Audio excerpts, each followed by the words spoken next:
میں تو حیرت میں ڈوب جاتا ہوں جب خواتین ہاتھوں میں پلے کارڈ اٹھائے میرا جسم میری مرضی کا نعرہ لیے میدان عمل میں کود پڑتی ہیں، اور پھر اس سے بڑے دکھ کی بات یہ ہے کہ ہمارا میڈیا ان کے پیچھے کسی نہ کسی انداز سے کھڑا ہو جاتا ہے اور ایک ماحول پیدا کیا جاتا ہے کہ اس کی زیادہ سے زیادہ تشہیر ہو۔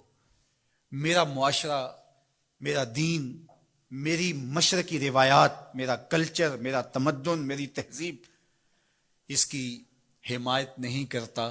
میرا دین تو مجھے اس بات کا سبق دیتا ہے، میری بہن کو، میری بیٹی کو، میری ماں کو، میری بیوی کو میرا دین یہ سبق دیتا ہے کہ وَلَا تَضْرِبْنَ بِأَرْجُلِهِنَّ لِيُعْلَمَ مَا يُخْفِينَ مِنْ زِينَتِهِنَّ، کہ وہ اتنے زور سے قدم بھی نہ رکھیں کہ ان کے پاؤں میں پڑے ہوئے پازیب کی چھنکار غیر مرد کے کانوں تک پہنچے۔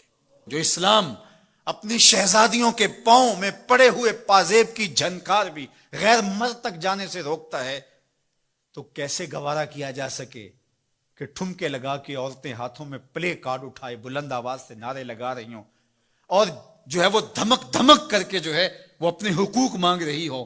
تم حقوق کس سے مانگتے ہو؟ محمد عربی نے تمہیں 14 صدیاں قبل حقوق دیے،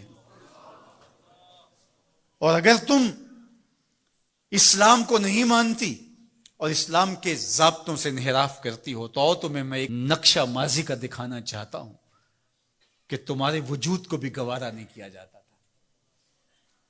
اٹھا کر کے سسکتی بچی کو زندہ درگور کر دیا جاتا تھا۔ بھائی اس لیے کاٹ دیتا تھا کہ کل کوئی میرا بہنوئی نہ کہلائے۔ عکاس کے میلے میں بیٹوں کے ہاتھوں مائیں فروخت نہیں ہوئی۔ تذلیل کا اور کیا روپ تھا جو عورت نے نہیں دیکھا تھا۔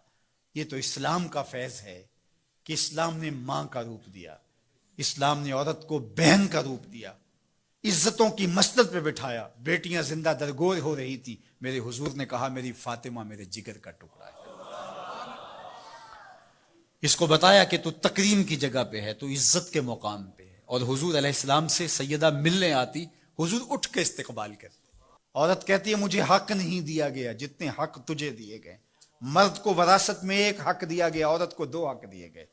وہ باپ کی وراثت میں بھی حق لیتی ہے، شوہر کی وراثت میں بھی حق لیتی ہے، اس کو 2 حق دیے گئے۔ تو یہ تو عزت اسلام کی دی ہوئی ہے، یہ تو وقار اسلام کا دیا ہوا ہے۔ اسلام نے تجھے تکریم کی مسند پہ بٹھایا ہے، اسلام تمہیں عزت کے مقام پہ بٹھایا ہے، تو آوارہ ہو گئی، تو ہاتھ میں پلے کارڈ اٹھائے بازاروں میں گھومنے لگی، آوارگی کو اپنا حق سمجھنے لگی۔ یہ تو نقص تھا، یہ تو جاہلیت کے زمانے کی عورتوں کا مزاج تھا۔ تجھے تو یہ کہا گیا فَلَا تَخْضَعْنَ بِالْقَوْلِ فَيَطْمَعَ الَّذِي فِي قَلْبِهِ مَرَضٌ، کہا کہ جب دروازے پہ دستک ہو یا تو فون اٹھا لے، مجبوری ہو کسی غیر مرد سے تجھے بات کرنا، تو تجھے میرا دین کہتا ہے اپنی آواز میں لوچ نہ پیدا ہونے دینا، آواز کو تھوڑا سا کرخت کر دینا، دل کا کوئی روگی تیری آواز کی نرمی سے کوئی اور معنی نہ نکال لے۔ تو اتنی پاک اور پردے دار ہے کہ تیرے بارے میں خیال بھی پاک رہنے چاہیے۔ تجھے دیکھ کے مرد کو ادب سے نظریں جھکانے کا حکم دیا گیا ہے۔ نگاہیں نیچی کر لو، محمد کی شہزادی آ رہی ہے۔ نگاہیں نیچی کر لو، فاطمہ کی بیٹی آ رہی ہے۔ نگاہیں نیچی کر لو، عائشہ کی بیٹی آ رہی ہے۔ تو عزت کے مقام پہ بٹھائی گئی، تو کس نے تجھے آوارہ کر دیا؟ کس نے تجھے بدچلن کر دیا؟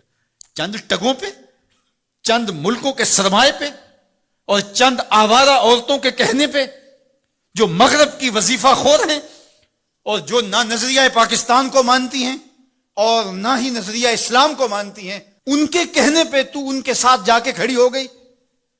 پلٹا واپس، تیری راہیں تیرا دین دیکھ رہا ہے۔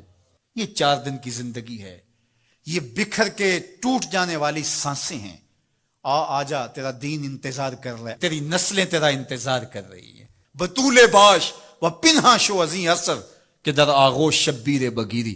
اقبال نے کہا بہن بطول بن جا اور زمانے کی نگاہوں سے پوشیدہ ہو جا، پھر تیری آغوش میں بھی حسین کے جانشین پیدا ہوں گے۔ تو مغرب کی ٹینوں نہیں ہے، تو محمد کی بیٹی۔